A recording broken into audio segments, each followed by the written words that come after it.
नमस्कार, कसे आहात? चला आज पाहूया पुढील भाग. पुन्हा गोवा. कथेच्या पहिल्या भागातच त्यांची भेट झाली आहे. कथा आता फक्त भूतकाळातून वर्तमान काळात सुरू होईल. प्रिया रात्रभर विचारात असल्याने रात्री तिला झोप लागली नाही, पण पहाटे पहाटे तिला झोप लागली होती. सारांश अगदी सकाळीच उठून फ्रेश झाला होता, परंतु त्याने तिला उठवले नव्हते. उलट समोर सोफ्यावर बसून तो तिच्या शांत चेहऱ्याकडे बारकाईने लक्ष देत होता. तिचा तो निरागस चेहरा डोळ्यात साठवून घेत होता. सकाळचे सुमारे 10 वाजले होते. अचानक खिडकीवरचा पडदा उडू लागला आणि काचेतून सूर्यप्रकाश तिच्या चेहऱ्यावर पडू लागला. तो तिच्या चेहऱ्यात इतका हरवला होता की त्याला चुणूक देखील लागली नाही, पण चंचल सूर्यकिरणांनी तिच्या चेहऱ्यावर लख्ख प्रकाश टाकल्याने ती जागी झाली. समोर तो तिला निहाळतच आहे हे पाहून ती म्हणाली, "काय राजे, असे काय पाहत आहात माझ्याकडे, जसे आधी कधी मला पाहिलेच नाहीये?" तो घालातल्या घालात हसत म्हणाला, "तेही पाहणंच होतं का? कधी फोटोमध्ये तर कधी व्हिडिओ कॉलमध्ये. आज तर तू समोर आहेस, तेव्हा इतक्या जवळून तुला डोळ्यात साठवून घेण्याची मज्जाच वेगळी आहे. ही प्रेमाची नशाच वेगळी आहे. ती तुला कळणार नाही प्रिया मॅडम." तिने आपली मान हातावर ठेवली आणि चेहऱ्यावर गोड हसू आणत म्हणाली, "अच्छा जी, इतकं गोड गोड बोलणं तुम्हाला जमतं तरी कसं बरं? बघा ना, माझे गालच लाल होतात आणि शब्दही सुचत नाहीत मला." तो खोडकरपणे उत्तरला, "मग नको बोलू का गोड गोड?" आणि ती हसत म्हणाली, "मी असं कुठं म्हणाले बरं? उलट मला आवडतं तुमचं असं बोलणं. माझी जिलेबी गोड गोड बोलणारी." तिचं बोलणं ऐकून दोघेही हसू लागले होते. ती केसांना चेहऱ्यावरून बाजूला करत म्हणाली, "काय सर, मग किती वाजले? आणि केव्हापासून मला असे लपून लपून बघत आहात?" तो तिची गंमत करत म्हणाला, "फार काही नाही. आता तर सकाळ झाली आहे. तुम्ही झोपा निवांत. वेळ झाली की मी उठवतो तुम्हाला." तिने मोबाईल चेक केला तर जाणवलं की सकाळचे 10 वाजले होते. वेळ पाहताच ती म्हणाली, "शहाण्या, 10 वाजले आहेत. निम्मने सकाळ आहे. मला उठवलं का नाहीस?" असं म्हणत ती बेडवरून उठून वॉशरूमकडे जाऊ लागली. ती जाणार तेवढ्यात त्याने तिचा हात मागून पकडला आणि तिला स्वतःकडे खेचले आणि ती जणू त्याच्या मिठीतच येऊन पडली. दोघांच्याही नजरा एकमेकांस भिडल्या होत्या आणि दोघेही एकमेकांत हरवले होते. तो अगदी कुतूहलाने तिच्याकडे पाहत होता, तर तिच्या चेहऱ्यावर लाजेचे भाव होते. अंगावर शहारे येऊ लागले होते आणि जाऊन हळूच धक्का मारून तिने त्याला बाजूला केले आणि धावतच वॉशरूमकडे पळाली. क्षणभर वॉशरूममध्ये गेल्यावर स्वतःला बघितले. तिचा गाल लाजून लाल झाला होता आणि हृदयाची धडधडही वाढत होती. इकडे तो तिच्या पाठमोऱ्या आकृतीकडे बघून हसत होता. क्षणभर त्याचाही चेहरा उजळून निघाला होता. हृदय जोराजोराने धडधड करू लागलं होतं. त्याने स्वतःला सावरले आणि म्हणाला, "अगं, तू रात्री उशिरापर्यंत जागत होतीस ना, म्हणून म्हटलं तुला लवकर उठून नये. बाय द वे, काल बाबांचं स्वप्न पडलं होतं का तुला? म्हणूनच रात्री झोपेतून उठली होतीस?" प्रियाने दुरूनच मान हलवली आणि थोडा रागातच तो म्हणाला, "कितीदा सांगितलं तुला की तुझे बाबा तुझ्यामुळे गेलेले नाहीयेत, तरी का ऐकत नाहीस माझं आणि स्वतःला त्रास करून घेतेस? तुला असं बघून माझी काय अवस्था होते तुला तरी माहिती आहे का?" ती खेचत म्हणाली, "काय अवस्था होते बरं?" तो शांत होत म्हणाला, "तुला त्रास झाला की वाटतं की माझा श्वास तर थांबणार नाही ना?" असं म्हणताच तिने धावत येऊन त्याच्या तोंडावर हात ठेवला आणि म्हणाली, "सारांश, आज म्हणालास तर म्हणालास. पुढे असं बोलू नको, नाहीतर मी बोलणार नाही तुझ्याशी. तुझ्याविना मी आयुष्याचं जगण्याचा विचार देखील करू शकत नाही. पण प्लीज असं काही बोलू नको." असं म्हणतच ती त्याच्या मिठीत शिरली. त्यानेही मिठी घट्ट केली आणि म्हणाला, "ते सर्व ठीक आहे, पण आज असंच आपण मिठीत राहणार असू ना, तर बाहेर जाणं काही व्हायचं नाही बाबा. तू म्हणत असेल तर बाहेरचे प्लॅन कॅन्सल करू का?" ती लगेच बाजूला झाली आणि त्याच्या डोक्यावर हात मारत म्हणाली, "बुद्धू आहेस का? एक नंबरचा बुद्धू आहेस. कुणी रोमॅन्टिक होत असेल तर असं बोलतात का?" तो आपल्या डोक्याला हात लावत म्हणाला, "बापरे, किती भारी हात आहे तुझा.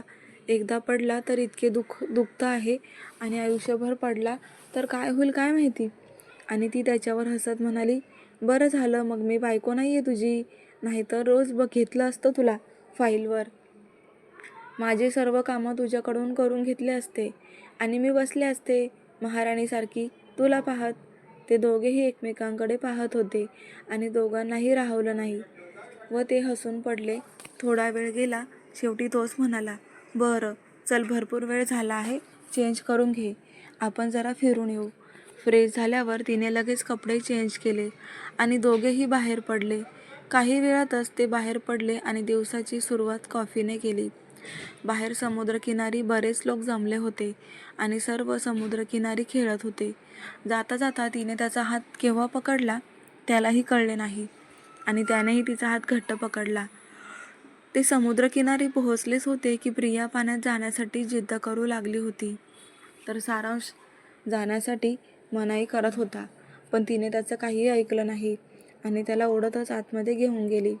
अगदी पाय भिजेल इतक्या पाण्यात गेल्यावर ती शांत उभी झाली आणि तिने डोळे मिटून घेतले. तो थंड वाळूचा स्पर्श, पायावरून सरसर करणारं पाणी. जाताना तिने हळूच डोळे घट्ट मिटून घेतले आणि तो आवाज ऐकू लागली.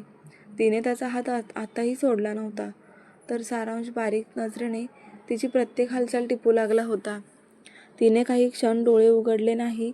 हे बघून त्यानेही डोळे घट्ट मिटून घेतले आणि सागराच्या लाटांच्या आवाजात क्षणभर हरवला.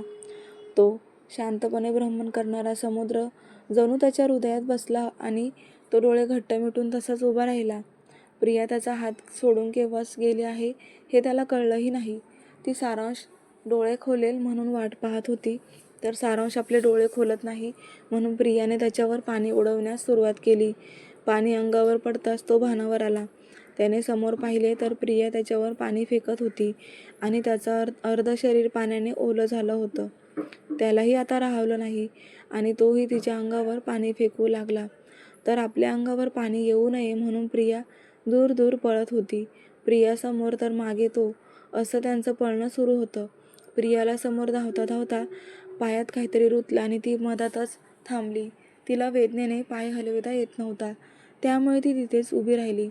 प्रियाला काय झालं पाहावं म्हणून त्यानेच तिला हाताने आधार देऊन पाण्याच्या बाहेर नेले. ती लंगडत लंगडत बाहेर आली आणि त्याने तिला खाली बसविले. तिच्या पायात शंकूचा तुटलेला तुकडा थोडा रुतला होता. त्याने तिच्या पायाला हळू स्पर्श करत तुकडा काढून घेतला. पायातून तुकडा बाहेर येताच तिच्या तोंडून आवाज आला, आई गं, आणि तिने डोळे घट्ट मिटून घेतले.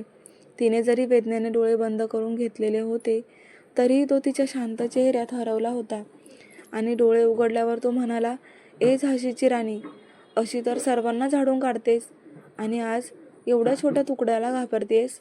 वाटलं नव्हतं घाबरट असशील इतकी. आणि ती पुन्हा त्याच्या डोक्यावर मारत म्हणाली, तुला मज्जा येते का माझी खेचायला? मला लागलं ते नाही ना, माझी खेचत आहेस? तिने मारलं आणि ती डोळे लहान करून तिच्याकडे पाहू लागला. तिला जे जाणवलं आणि त्याच्यावर हसत म्हणाली, ए नौटंकी, चल नाटक नको करू, कळतं मला तुझं असं वागणं. ती बोलली आणि दोघेही हसू लागले. त्याने लगेच खिशातून रुमाल काढला आणि तिच्या पायावर घट्ट बांधून घेतला. तर प्रियाने त्याचे ओले केस उडवून घेतले. किती सुंदर क्षण होते ते. त्यानंतर सुमारे 2 तास ते समुद्रात मज्जा मस्ती करत होते. शेवटी प्रिया थकली. त्यांचे कपडे ओले झाले होते म्हणून त्यांनी रूमवर जाण्याचा निर्णय घेतला. रूममध्ये परतल्यावर साधारणतः तासाभरात ते आंघोळ करून फ्रेश झाले होते. तेव्हा दुपारचा 1 वाजला होता. पोटातही कावळे ओरडू लागले होते, त्यामुळे सरळ त्यांनी हॉटेलकडे प्रस्थान केले. प्रियाला फारच भूक लागली होती, त्यामुळे तिने दोघांसाठी फिश ऑर्डर केले आणि पटापट खाऊ लागली. तर सारांश फिशकडे पाहतच होता. प्रिया खाण्यात इतकी व्यस्त झाली होती की तिच्या लक्षात आलंच नाही की सारांश जेवण करत आहे की नाही आहे. तिचं लक्ष गेलं आणि ती म्हणाली, काय रे, फक्त बघूनच पोट भरणार आहे का, की काही खाणार पण आहेस? सारांशने काहीच उत्तर दिलं नाही. उलट तो मंदस्मित करू लागला आणि ती त्याच्यावर हसत म्हणाली, काय रे, काट्याची भीती वाटते का?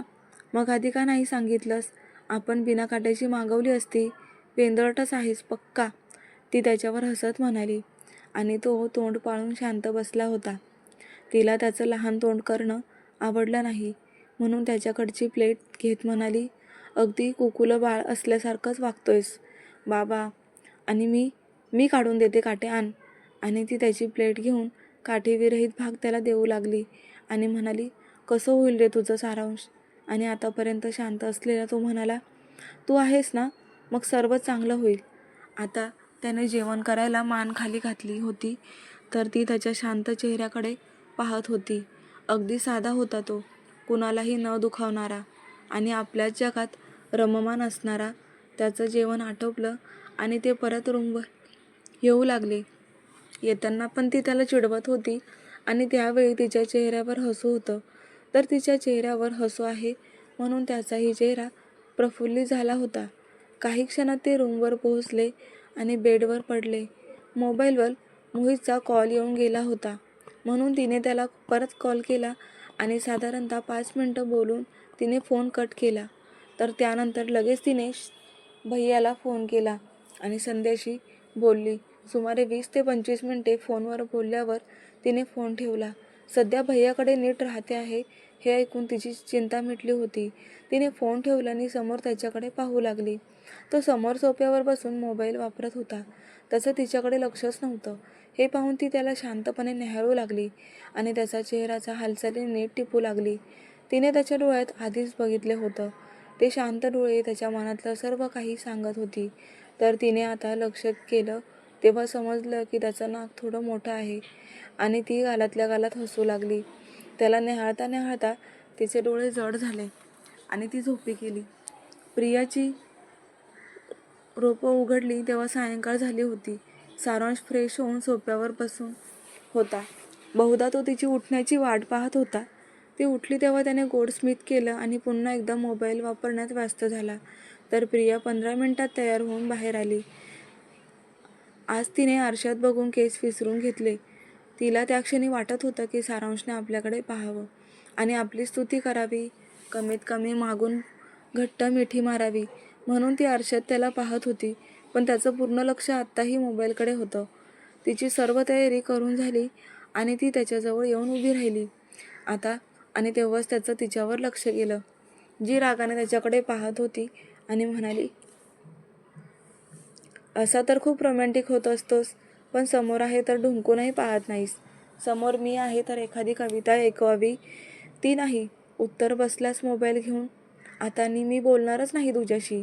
मग बस मोबाईल वापरत. ती पैंजणांचा आवाज करत पाय आपटत बाहेर जाऊ लागली. ती दारापर्यंत पोहोचलीच होती की तो हैराण होत म्हणाला, छान छान वाजणारी पैंजण, तुझी थकथक करणारं काळीज माझे. त्यात शब्द ऐकू येताच ती मागे पलटली आणि तिथेच उभी राहिली. तर सारांश वरून बाजूला उभा होता आणि म्हणाला, छान छान वाजणारी पैंजण, तुझी धकधक करणारं काळीज माझं. व्हायचा आवाज एका वेळी आणि त्यात माझं कायम हरवणं.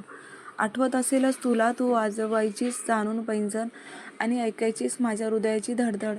किती गोड हसू असायचं तुझ्या चेहऱ्यावर आणि भिजवायचीस सारं अंगण.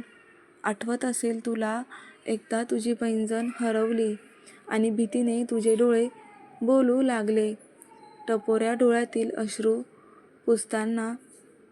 तेव्हा माझ्या मात्र नाकी नऊ आले. भीती तुला पैंजण हरवण्याची आणि मला काळजी की मी पैंजणांचा आवाज ऐकला नाही तर हृदय तर थांबणार नाही ना माझं. बघ ना, इथेच तर आहे पडलेली. दाखव तुझं पैंजण. बोललो, पैंजण नाही, हृदय देतोय माझं. काळजी घे जरा क्षणभर त्यांची.